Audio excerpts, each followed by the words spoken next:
then we will be doing that. Finding her a Salsetta flower, saving her life, making the whole village love us. You know, usual hero stuff. And in fact, that flower is a very powerful flower, actually. Salsetta flowers are from Salsetta, which is another country that we actually get to visit in a different East game. Nice enough place, though the winged people they had there were not nearly as nice as the winged people that were here in Asteria. We really got lucky on that one. And we're just gonna head up and out of this area, because as you can see, there's really not anything else I can do in this area. Everything's sort of, well, been done. To avoid tired cliches. Sealed with a powerful force, can't get in that one. I forget, did I already go in the one up there? I think that was the first of the priest rooms. Yeah, it's just it all, but I just want a little bit of a quick heal. And there we go, back up to 70 health. As you can see, I think 70 health was a lot more in the last game if I remember correctly. But, you know, we're gaining levels a lot faster. The flow and pace of this game once it gets started is a lot different from East 1. Here we are back in the ruins of Moondoria. Matic breaks through this. And we get the bestiary potion, it's obtained. Told you we'd be getting that again. Vial filled with a murky blue liquid. Gives insight of defeated enemies. Let's drink that. And now, we're all ready to go and smash into enemies and finally get their names. But there's also another thing we have to do before I'll just run away. Those are called Craces. HP is 20, we'll get all the rest another time. HP is 30. Can't pick up more than one of those at a time.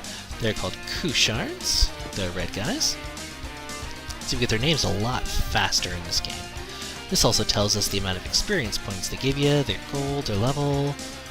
Honestly, East 2, it's better. Of course, you kind of hope it would be. Break through the Gondargos. And we got the Staff of Divinity. It's a very useful thing. It's a staff made from fine old wood. In East, it served as proof of a great leader. It's a strange sort of divinity. Always interesting. So now we can also kill those things we couldn't even tap before. Swordsman, that which you hold is none other than the Staff of Divinity. As I suspected, it was in the treasure chest. The statue up ahead represents the two goddesses of East. The Staff of Divinity is the mark of a leader. It is said that the magic once used by the sixth priest will be passed on to he who wields it. If you touch the goddess statue with the staff, I'm sure it will grant you the ability to use magic. From this point on, your magic power should show you the way. So, the moment Adel touched the goddess statue with the Staff of Divinity, he felt a surge of energy throughout his body. And got magic. Ah, it's so awesome. First, I had you pegged as another shiftless young man. I had a feeling you would appear around now, led here by the will of the goddesses. Young swordsman, the 6 forms of magic that the priests once used still exist somewhere in East. You must find them. They will no doubt prove useful to you. The power of the priest may be the key to exceeding your own limits, my boy. Seek out the 6 magics. The providence of the goddesses goes with you, I sense. Steel your courage and prepare to face the world ahead of you. I'm sure you will see what it is that you must do. Which I definitely see, so I don't imagine Adel will have any problems. In fact, I think I'm actually going to pay a quick visit back to Rance Village very fast, just because we have a whole lot of money, and they only really have one piece of armor that I can really get anyway. And I'd kind of like to have it, because even if I'm not taking a lot of damage at the moment, I could be taking less, and I don't like how that feels.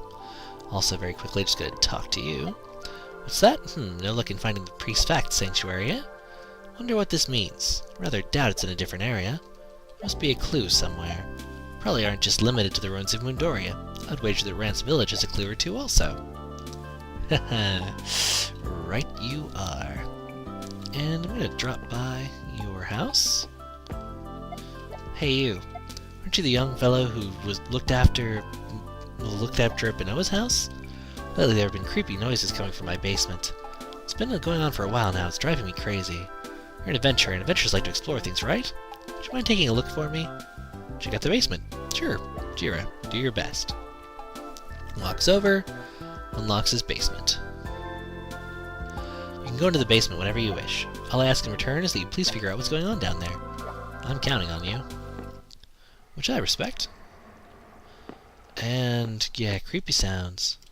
Sense of evil permeates the place. And the guy's kind of a nice guy, so what gives, right? It's fairly rusty, but it should still be usable. Yep, so it won't let us matic this, so there's got to be another way. I, of course, already know that way, but I had to show you down here. And talk to Jira again. Well, did you find anything wrong down there? There's nothing there. I can't believe that. And good reason, he really shouldn't. There's something down there, and it's kind of creepy. But before we worry about that, we're just very quickly going to get ourselves a nice piece of chainmail. Because, hey, what's chainmail for, right? So, just buy ourselves some armor. Can't be that expensive. Like sword, white, strikes, things, chainmail the spot. We'll just leave you to that. Let's see if the next shield is something we can afford yet. The small shield, as it were. Not too large shields go, but it's strong and easy to handle. If you had the skill to use it would suit your needs well, but it's entirely too expensive. So, yeah, alas, I don't really have any need for the chainmail. So we'll just leave you. Sorry, dude, but you helped us out, because now we finally have a full suit of equipment. Chainmail. Finely woven chainmail deflects sword strikes, but is weak to heavy blows. Which is fine. It still increases my defense by a fair amount. Good 3. So our stats are a lot higher, if you'll notice, compared to the beginning of our little adventure. They're already up to 45 and 47. So, hey, we're doing pretty good so far, I'd have to say. Also, Lily is here, and she's a sweetheart, so we'll give you an apple. Adel, thank you. You make me so happy. I'll be thinking about you every day. Please take care of yourself, Adel. I just get tired so easily these days, she says. Thanks for your concern, but really I'll be fine in a moment. See, this is just, it's sad. Like, I want to make a really bad joke and be all cynical and ha ha ha, but I mean, really, it's just sad. If someone you love has a lethal virus or disease, I mean, not telling them is just cruel. I mean, maybe that's just me, but I think that anyone watching right now would have to agree with me that that's just inhuman. But, what do I know? One thing also I would like to know is I don't remember one other little thing, and that's, let's see, input. Fire magic is free, but I don't really remember. There we go. Couldn't remember what button was that actually fired it off. It's good stuff, magic, but even though your MP restores, and outside it restores infinitely, you have a limit on how much it'll restore normally without using items. And those are Walazols. Of course, now they're, absolutely no threat. But that's fine. Not everything needs to be a threat to me all the time. I'm not about to complain that I can, gain experience and become stronger. It's kind of the whole point of how RPGs work. Those things are Liplats. Much better name than, that thing. Also, now that we have magic, I'll be able to show you the first boss battle, which is kind of funny, because you're going to be seeing Ligundir again. Those are Togepi's, as in Topiary. And he's a lot harder that time. He's actually a pretty challenging fight in Ys Origin, the first couple times you fight him. Once you get him down, he's kind of laughable. Level up again. But the first time, he's pretty tough. At least he was for me. So if he wasn't for you, and you played, give me a break. I was still pretty okay, I wasn't new to Ys at that point. But, you know, I was tired when I fought it. Those are Poloids. So, you know, show me some sympathy. And if you don't want to show me some sympathy, well, hey, I'm mopping the floor with this game so far, right? I know I spent entirely too much time trying to get that Bestiary Potion. But, hey, I'm getting through here. In fact, getting through here rather well, I'd have to say. We now know that they give us 10 EXP. So really, for that, you can just, you know, look at your own screen. But, hey, gotta appreciate the effort, right?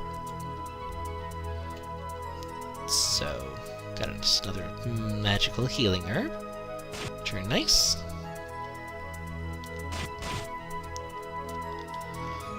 Keep killing things because they get in my way, and they tell me more about all their kind when I kill them. Which is always nice. I like staying informed. Wait, I was just here, wasn't I? Maybe not. Oh wait, yeah, it's a single room. Alright, never mind. This may appear to be grinding, and it would look like that to, you know, and this wouldn't be bad grinding. But no, it's just me being a moron. Because, yeah, I was right here. Oh well. I'm having fun. In fact, I'm actually having a lot of fun. Ys 1 is a very traditional sort of story, but Ys 2, it's got a lot more substance. I'll admit, I like it a lot more. I think most people do. It's definitely more thrilling, especially once it really gets going. We've barely nudged what Ys has to show us in general. But as far as Ys 2, yeah, I haven't shown you anything. But that's fine. After all, you're still along for the ride.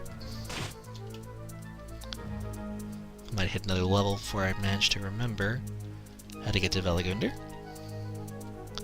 If this gets too bad, you'll hear a little bit about Rubberdanet or something. You know, nice little yakety sax as I try and find my way there, but I think I could find my way there well enough. And besides, I think I'm fairly entertaining to listen to at the moment, and I'm nice and happy talking to you. The weird thing is I've been gaming for a very long time, as I hope is at least vaguely obvious, but starting to do LPs, and I know I'm not insanely popular. I have, you know, very few subscribers, I don't get a lot of views, but I'm finding this whole YouTube thing really fun.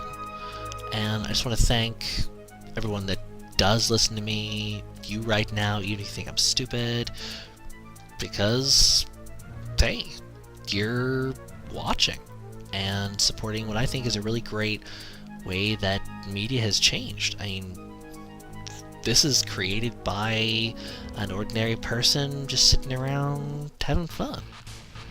Like, hopefully you are. So, you know, hey, feel good about yourself. I know I do.